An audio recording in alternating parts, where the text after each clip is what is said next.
الکه ګرانې ده او بیا در نسبت وزیر اعظم صاحب ته وکړي او دا وزیر اعظم نه اهله دی دا دی الله دې که اوس باچا ته خیرې شروع کړي دا د جاهلانو طریقه ده باچا ته خیرې کوي صحابه کرام یو ځل رال نبی صلی الله علیه وسلم ته یا رسول الله سعر لنا ریټ راله مقرر کړه بازار ریټونه ګران شو قیمت راله مقرر کړه چې موږ په ارزانه سودا کوو عمرانو د الله نبی وته وایي صحیح حدیث ته وایي ان الله هو المسعر ریټونه الله لګوي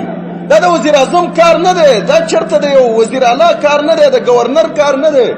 ریټونه او قیمت لګونکی د رب العالمین دی ان الله یقینا الله رب العالمین چې دی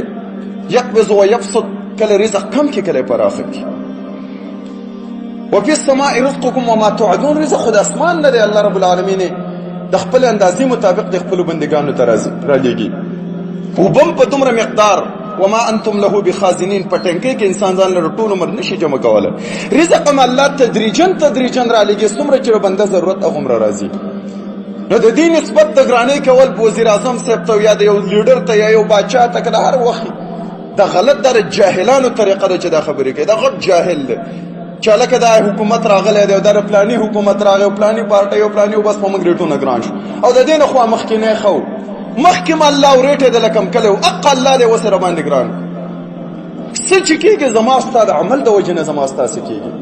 کې دې شه د دې نه بل حکمران راشي اوس بوجه وړه په 2400 کې دې شه په وخت کې په 10000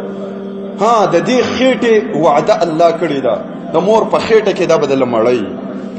که په 50000 روپۍ یو کیلو وړ شي کنه هم بل الله روپۍ درکې دا وړو بندوبست بدل الله کوي دا غم مکوا بچاینو ته کنزل مکوا دا ته بچا ته کنزل نه کړه ته الله ته کنزل کې ان الله هو المسعر ریټ لګون کې الله دې ته چې نسبت بچا ته کې د اصل کې الله ته ده دا غلطه طریقه ده دا الله امتحان دې پتا راغی ګوري دې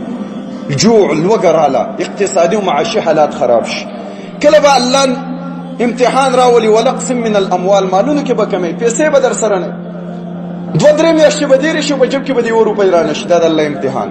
کله به داسې جب به دې ډکي چې چاله ورکم کله به داسې حال راشي چې د بل نه به غواړې دا د دنیا زندګي د امتحان دی الله راولي او کله به والانفس په نفسونو کې الله امتحان راولي